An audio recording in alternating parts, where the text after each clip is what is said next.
Hello, you wonderful people, and welcome to another episode of Crime Centric. This being a show where I talk about crime dramas that I watch. For today's episode, I'm going to talk about the season finale of Clarice. A great season finale. A lot of really interesting things went down in this episode, so let's break it down. Well, first and foremost, we're picking up immediately after the events of the last episode. Tyson stopping over to Clarice's place, and obviously the conversation about fathers and stuff like that comes up because it's like, right, he sees the broken necklace and he's trying to fix it, putting the beads back on it because he knows how important it is to her. And for her, it's like realizing that her father wasn't who she thought he was. And the fact is, oh, he was a criminal. He was a liar. He was a coward. And the fact is that, once again, she built her entire life off of, like, the good man she believed him to be. And now it's like, I have to figure out who I am without all that, you know? And obviously, you know, Tyson talks about the fact is of, like, you know, he understands that because he's like, my dad's beliefs are kind of weird, but they're kind of instilled in me, you know? And he's like, no matter what happens next, I want you to know I saw you. Well, I take that as kind of like, whereas most people can never really see you for you, I see you, Clarice. I see you for who you are. I see the real you that no one else has been able to see. And because at the same time, the team had pieced it together. It's like, okay, this whole Tyson thing, like, yeah, he got into some shoplifting and some trouble prior to Neil's adopting him, but afterwards, his entire life was squeaky clean. Like, even this whole Alistair, like, thing, merge and stuff like that, it's like, he will see no profit to it because, you know, Ardelia points out, like, Clarice says that basically his entire focus is on his dad. Like, that's what he's getting out of this, basically, his father's love, attention, and approval. And that's when they start piecing together, wait, we got to find Clarice. And they ultimately go to her place, but she's already been taken. I was almost halfway scared that, like, Tyson was going to do something himself, but it's like, no, sadly, there were people waiting. Clarice put up a fight, but she ends up getting dragged away regardless.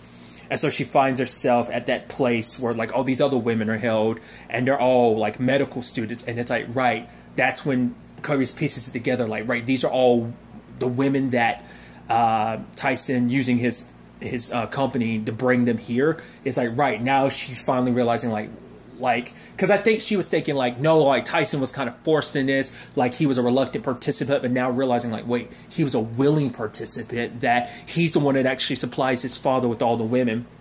Because they basically ended up diagnosing, like, the reason why he can't have any children isn't because of, like, the Reprisol. None of them are on that drug. He's giving them drugs because the Reprisol is supposed, well, the drugs in particular he's giving them, I don't know if it's necessarily Reprisol, but the drug in particular he's giving them is meant to be a means of fixing the issue so that he can have more children. Because all of them have either been miscarriages or stillborns, but it's like, no, it's some genetic thing in his DNA that makes it. So it's kind of sad. Like, these women are being forced in this situation because he can't have a kid because of something that's messed up in his DNA. I mean, to be fair, he's not that mentally A-okay in the head either.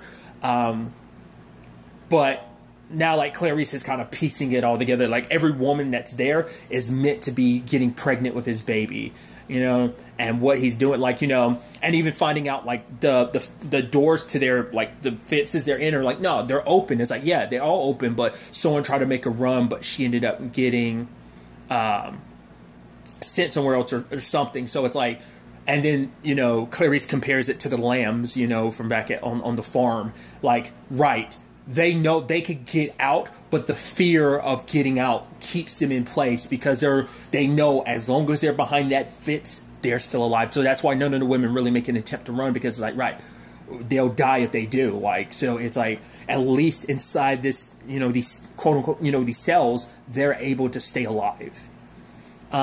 We even find out, like, right, they're kind of cleaning house, and so it's like, right, rather than just kind of moving the women, they're kind of, like, disposing of a lot of evidence, like, the renderer, like, it's like, that's heartbreaking to know that's what they're doing, like, because it's like, oh, like, because it's like, right, because, what was the name, what was it, like, Raza, was kind of like, you get pregnant and then comes the shower. So the shower, I guess, is to, like, bleach your skin. Maybe, because obviously we see immediately cuts to the dude holding down the render. And I'm like, so is that supposed to be like they clean you up before they basically turn you to mush? Or, you know, or maybe that's what that's supposed to be. I don't know. But either way, Neil's like, yeah, it's like they're going to have to shut down operations for now. But obviously for him, it's like, we'll get up and start it. Like basically telling Tyson, you worry too much. And so he wants to meet with Clarice himself. And so, you know, at first she's like, is a renderer? Is that where I'm going? But it's like, no, Niels wants to talk to her personally.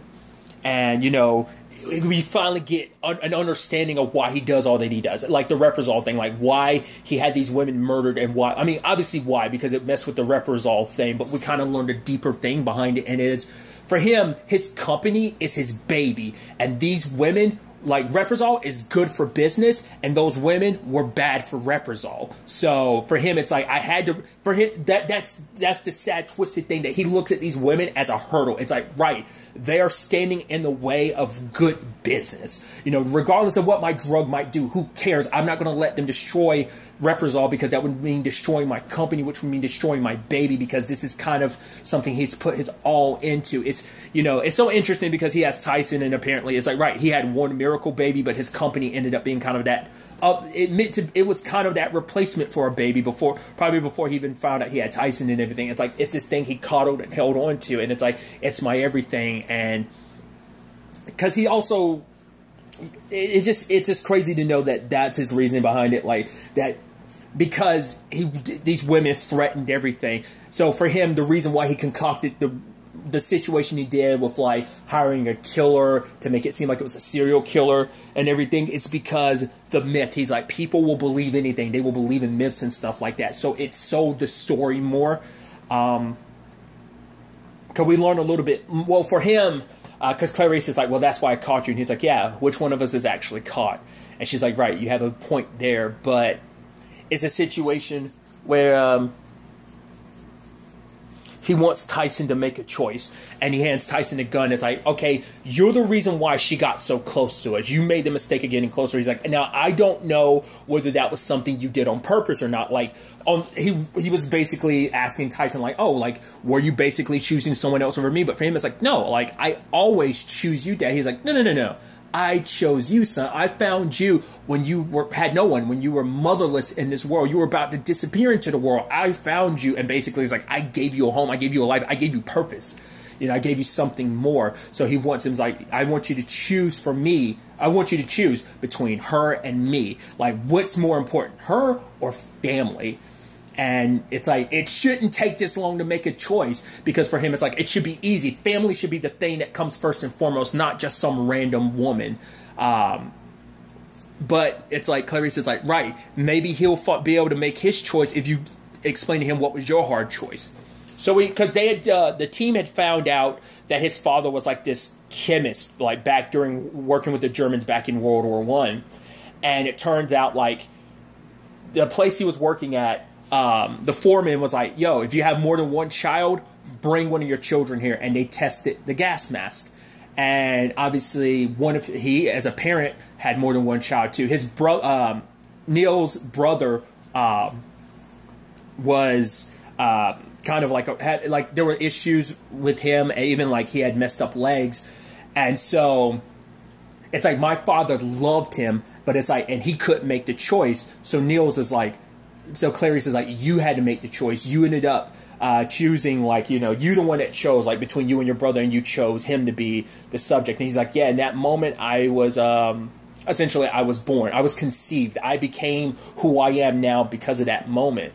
And that ends up being this really interesting psychological angle of, like, why he does what he does. You know, it's like also why he's got this twisted notion of, like, right, family and everything like that. Says the man who was kind of forced to sacrifice his own family. Like, that's the sad thing, like, who knows who he would have been if it wasn't for that choice. Maybe he could have been a decent person. It's like the actions and choices kind of like put before you, as well as the choices you make, have a major impact. Like, he became twisted because of that. And it's like, even Clarice kind of suggests, like, you know, later on when she ends up finding all, like, he keeps all, like, the miscarriages and the stillborns, because it's like, right, these are my children. Obviously keeping with the Chronos, and because he's so obsessed with it, because he sees so many similarities between himself and Chronos. But I love that Clarice is like, no. You act like you're Chronos. You want to be the father that devours his children, but in actuality, you're the scared child waiting to be devoured. And it's like Clarice is saying he's trying to rewrite the story to be something that he's not. Like, you know, and because Tyson was like, right, nothing I ever do will be enough. I will never, you know, because it's like there's always one more step. There's always one more test to prove myself, but I will never be enough for you. Like, I've chosen you time and time again, and now you're putting me in a situation where I have to choose again. He was even suggesting, like, right, keep Clarice. She's smart and she's strong. Maybe you'll be able to have a baby with her.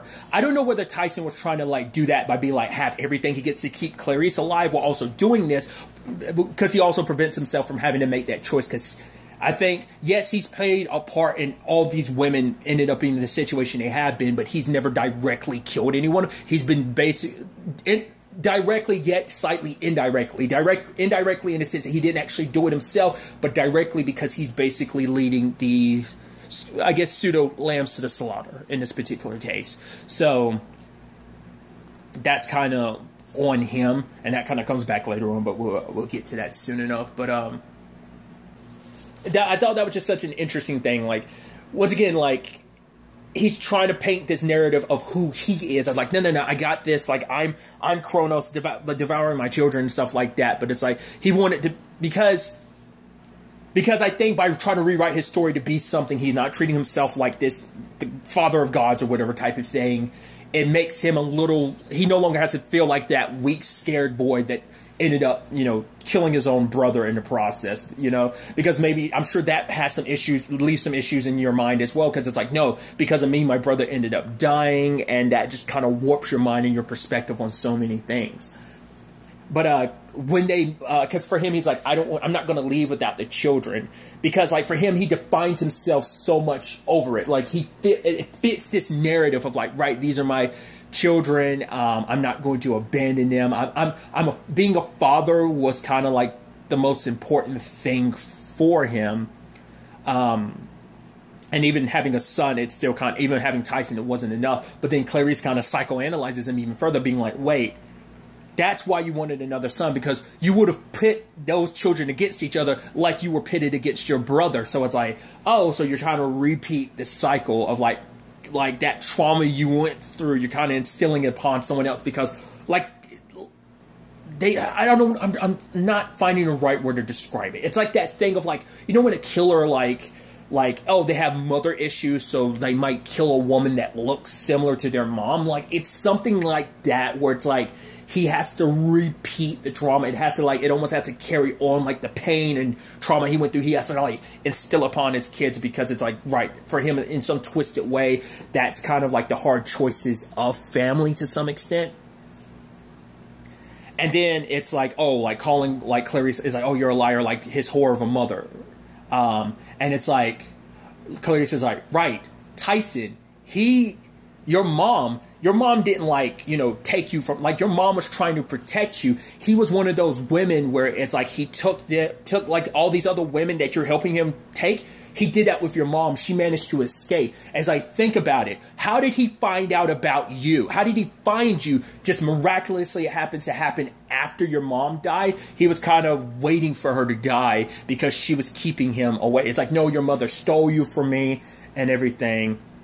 And Clarice kind of calls Tyson out. It's like, right, like, he made you just like him. You're basically his twin. You're just like him. And in that moment, he ends up killing his dad, you know? Because it's like, regardless, like, your mom loved you, and he found you, and he twisted and contorted you. And I think Tyson's whole situation could be a conversation of nature versus nurture. Considering how twisted and messed up his dad was Tyson always predisposed to go down that route? Or could it have been a choice that he could have, you know, it's like, because he was around his dad, because he longed for a father in his life, that he gave himself over to this so willingly. Even to the point, you know, it's like, because at the end, Tyson was like, I have 2 bullets. And she's like, I know. And I think for him, I guess he was suggesting, like, we can kind of go out together type of situation. I could kill you, but then I can also kill myself, like, because, you know, but for her, it's like, at the end of the day, Tyson, you've done a lot of terrible stuff. And the thing is, can you live with it? And he kind of puts the gun to himself, and he's like, you saw me, right? And she's like, no, you were in my blind spot, but I see you now. I see you for, like, I'm able to finally, like, see you, because I feel like that whole see you thing could always be like I feel like it could be interpreted multiple ways. Like I said, for me, I feel like it could be, as I was saying earlier, it's kind of a thing of someone seeing the real you. But it's like, I couldn't see the real you before, but now I see you. Like, it's like kind of recognizing someone's existence. Like, I see you for you, so I know that you existed, you know? And I think it's sad. Like, you know, Tyson's life, I don't think had to be that way, but it is a thing of like, right, you were contorted into this, but it's still, you are responsible for what happened. And the thing is, like, could Tyson live with it? And it's like, no. I'm sure, like, killing his own father didn't help him either, because, like, he latched on, like, he held so much of, like, Clarice's identity was built upon her father, so was his, you know? So he ends up killing himself. Like, while all that was kind of happening, like, you know, you had everyone trying to find out where Clarice, or, you know, Niels was, and so Esquivel went to meet a buddy of his who runs, like, a private sector. It's like, right, the killer involved in this entire case, like, oh, he kind of, it's like, right, Esquivel was trying to get some information about Niels and stuff like that, and the guy wouldn't get, because he's like, right, you're the one person that, like, was a part of, like, the military and everything that's not profiting off of your special forces training and stuff like that. And then he was just kind of like, boom, does like finger guns. He's like 15,000, boom, 25,000, kind of saying like, your skills at just killing people, you can make a lot of money. But Esquivel chooses not to. Because Esquivel's like, he's like, why do you do it? And Esquivel's like, yeah, well, there's a constitution. He kind of laughs because he's like, oh, that's funny.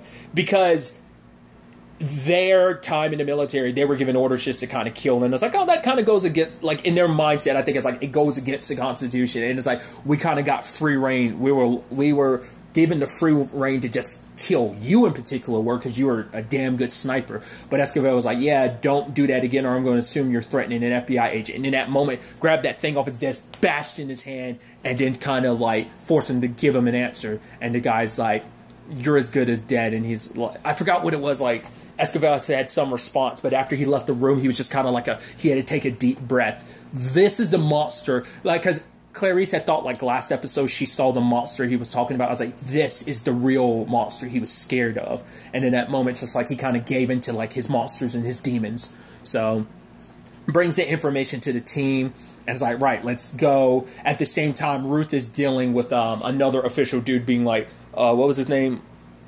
Lucille or something like that. And it's like, he's telling her to back down, bow out of all of this. And she's like, how much money did you take from Niels Hagen? And he was like, oh, these are questions that should basically be left here and don't bring it up. It's like, right, because everything you're going through, oh, your daughter, she kind of had a break. But it's like, oh, you stepping away is kind of a good thing. But Ruth doesn't plan on backing down. We find out he's the one that brought the information to her about Esquivel. It's like, right, one of your agents puts someone in a hospital, a private, you know, business owner in a hospital. And obviously Paul is looking over to Esquivel.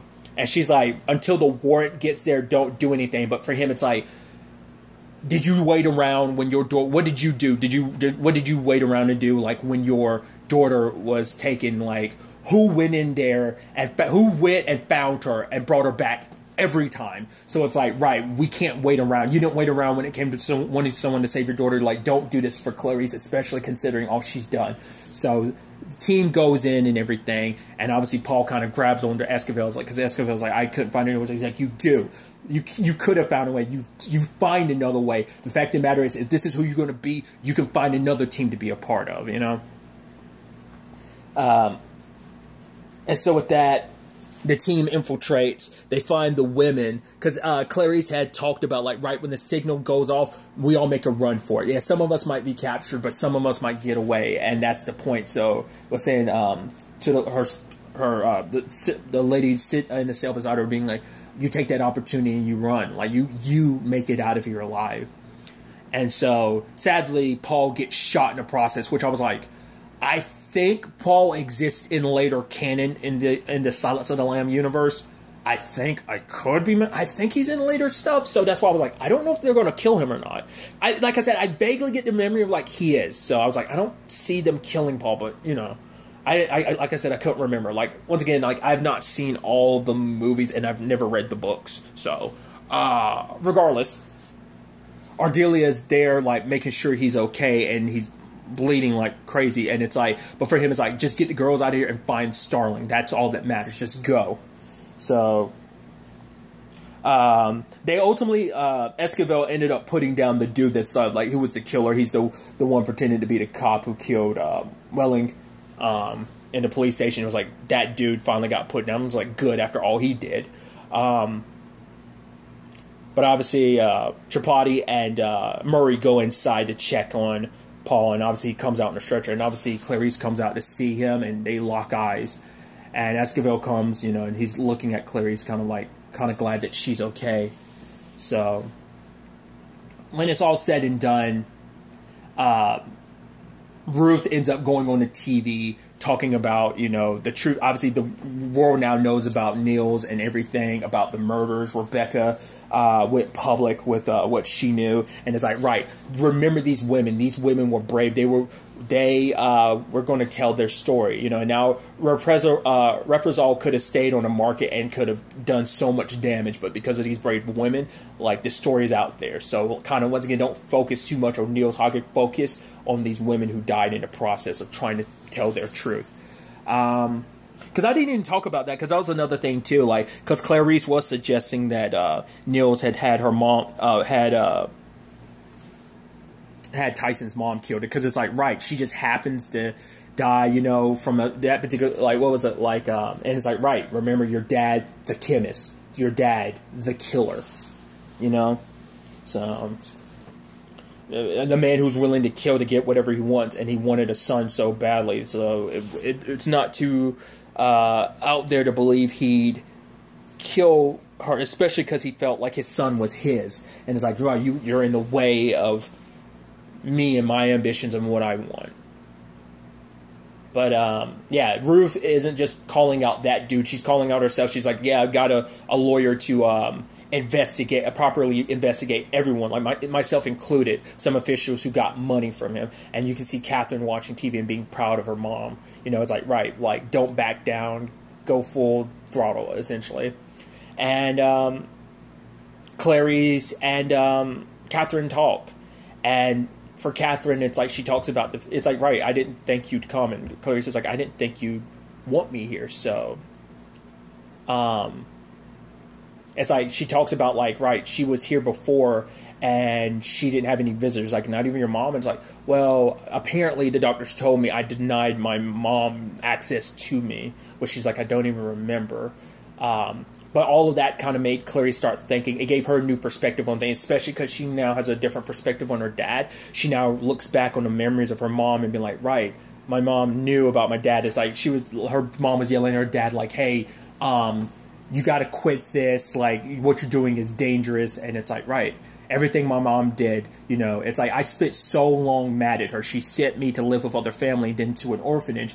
And the entire time I spent so much of my life angry at her for what she did, not realizing she was trying to protect me. She saw her dad, like, she was able to see her dad in a way that Clarice wasn't. Because I think that's also why she probably never told Clarice the truth. Probably because Clarice probably was trying to avoid her, didn't want anything to do with her mom because she's so mad. But also, like, her mom knew, like, no, like, her dad was her hero, was her everything. And I think she didn't want to shatter that for Clarice. So she'd rather be the villain. She'd rather be hated than kind of break that part of her daughter, because I guess I think as long as my daughter has this to hold on to, then, you know, she'll be fine. I mean, who knows if she's kept up with Clarice was in the news because of Buffalo Bill. So, but I thought it was nice that Catherine was kind of there for Clarice in that moment, you know.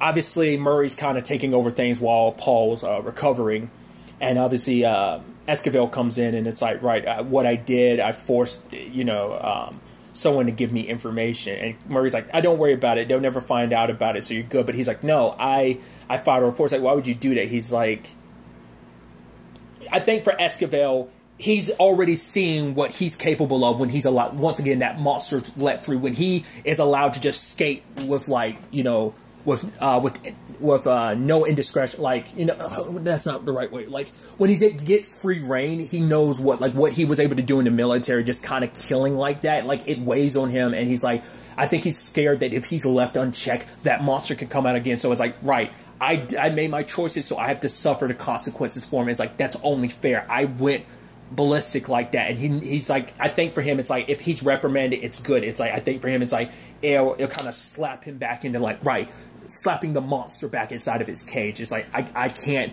ever, I don't ever want to be that person again. I don't ever want that monster, the demons that are inside of me, like ever to surface again like that. You know, even if it was for Clarice's sake, he doesn't, you know, he doesn't want that to kind of, he made it clear last episode he didn't want that to kind of be who he is. And I think that's what this whole circumstances was kind of about. So Clarice talks with Paul about, you know, it's like, right, we got him, you know, Niels, but it's like, it's a short story. I'll let you rest, you know, before I tell you the long story. But it's like you quit. She's like, yeah, but I'd like my job back. But he's like, no. He's like, no, but you'll be sitting down for like 2 weeks. And she's like, yeah, okay, totally. I'm okay with that, sir. So it's like, right, I guess I took that as like, right, you'll be on desk duty and you kind of get evaluated. So like, no, she's like, no, I completely understand. But I think like it made her realize like, because for so long, I think Clarice has been so stuck in the past that I think she haven't found a way to really truly move forward. And that's kind of an interesting element, I think. A lot of stuff that dropped to, last night at the time of recording this has really like is about moving forward. What I mean by that is like the TV shows I was watching Thursday night. But because Ardelia gives her the necklace, and it's like I added a bead. I know like there's some like you have some bad associations with it, but I added a bead for us as well. You know, it's something old but something new. It's like you don't have to wear it, but I do think you should keep it because it's kind of a thing of no matter what the bad stuff in life is. I think I initially thought she was going to say like we got to find a way to move forward with it. Kind of that, but it's more so like we can take the ugly and bad things in life and we can turn them into something beautiful. Like all the complications that Clarice has had about her family, like I think you could say like everything has kind of led her to the moment now where at the end of the episode she's visiting her mom, and it's like we can turn it into something beautiful and an opportunity to kind of mend some fences, kind of start the process of healing in her own way. And you know, she knocks on the door and her mom answers, so that's where things end. At the time of me recording this, it's unclear whether or not Clarice is going to return for a second season. I highly recommend you read into it because there's a lot of interesting like behind the scenes stuff. It's more so like basically it's a studios versus studio thing where it's like, was it like MGM as well as like Paramount Plus, like, or rather CBS or whatever. I don't know. I only just quickly read through this, but it was basically like deciding the future of the show because of the different people, like, cause it's like, MGM like co-produced the show, so they kind of get a lot of say in that. But like apparently because of the current deal and it was supposed to go to Paramount Plus, stuff kind of prevents it from being on other streaming platforms or something. So the example they were giving like, oh, why you probably won't find like season 1 on like Amazon, or probably like even like why I don't know. Like I said, it's a complicated thing because I do remember seeing something a few weeks back talking about maybe even longer, about potentially the show moving to Paramount Plus, but that's kind of up in the air. So a lot of this has kind of made it seem like, plus when I was reading low ratings and stuff like that. I hope, regardless of all that, I hope there is some factor that's able to kind of kick in that. Because I'd love to see where the show would go with a second season. Yeah, the story's closed, but I still think there's still plenty of story to tell. Once again, this is coming from someone who is unfamiliar of how we get to here to, because like there's like a 10-year period. I mean, it's roughly about 10 years in between like Silence of the Lambs and the next story. So there's still like 10 years of story to kind of fill in. Once again, because I know like the only one thing I know about the next movie, it's about Julianne Moore took over the role of Clarice. I remember that. That once again, shows you just like how ignorant I am about that. But so as someone who's not well versed in that world, I can't really say 100% where the story would go next. People who are more well versed would be like, oh, it's obviously going to be this. How we lead up to the next. What would storytelling wise? Once again, just because I'm familiar with the movies and not the novels, but like what the next part of the story would be, like how we would get to like the second movie or like the second novel in the series. You get what I'm trying to say? But obviously it's interesting because this was a package like, okay, the entire arc is done. This whole entire case is settled. So you'd assume the next season would be very similar in that regard of, hey, here's a new overarching case that needs to be solved, and that'll be like the main thing while intermediate cases kind of take place. Obviously, Clarice's relationship with her mom, you know, what that wouldn't necessarily transpire into, like maybe learning more about her dad's circumstances, learning more about stuff that she wasn't willing to really listen to before. Obviously, you know, whether Catherine gets better, what happens to Ruth after, you know, this investigation, Cridler's team, you know, more about, well, he's still got his circumstances to deal with, everything with his ex, his children, Clark and his sister, whether there's more progression on that storyline. We learned a little bit about Tripathi more over the course of this season, but maybe more with him and his family circumstances, or rather like his wife's family. Even Esquivel and his demons, like, you know, I mean, he's in a relationship, but maybe this particular finale might have like dampened some of like the progression of like going forward in that regard. Who knows? I actually skipped over it, but Ardelia was getting reprimanded by her boss, and he was like, yeah, people like you just kind of basically can't get out your own way. And she's like, you represent protecting the institution, but me, I represent protecting the people. So is that why you have issues with me, or is it because I'm black? So what's next for her storyline as well? Like, there's a lot here that like I said, I hope that the show, whatever the disputes are kind of behind the scenes, that, because I know, like I said, MGM, I know, kind of walked away from what I was reading. Like I said, I'm doing a terrible job of explaining this. I highly recommend you read into it. There's a lot to it. But I do hope that things do work out and we could get a second season. It was saying, like, even if it did get a second season, it would most likely not be on CBS. It would, if it were to be anything, it would be a Paramount Plus if everything all worked out. But regardless, I do hope, in whatever the case may be, the show gets a second season. But really, that's all I'm going to talk about. Till the next time we meet, be happy, be safe, live life to the fullest, and enjoy it. Good day, and goodbye.